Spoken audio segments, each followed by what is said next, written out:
and parent officer, SG officers, schoolmates, ladies and gentlemen. Today marks another milestone in the life of students and parent officers, as they were formally inducted into office.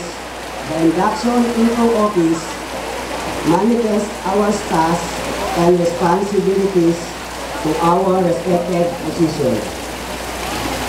It is not a question how many projects and activities we can provide to our constituents.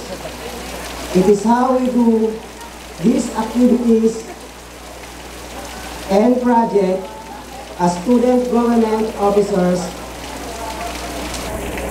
We should adopt commendable virtues.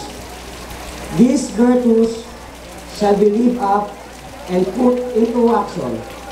As the SG officer, we must serve as role model worthy of emulation by our peers and schoolmates. To our parents officer, through PIPEA, you are the partner of the student government in achieving the goals and objectives of Vicente A. Javier Memorial Community College. We should work and join hands for the welfare of everybody.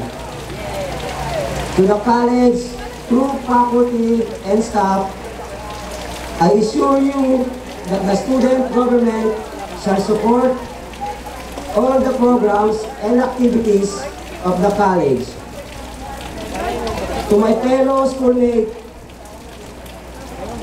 I would like to stress that the success of my leadership depends on your hands. What I need are your wholehearted cooperation and greater participation. Let us be the one body, one spirit, one Vicente A. Javier Memorial Community College. Long live student government, long live 2014-2015 SG officers. Long live BAGMCC. Good afternoon to one and all.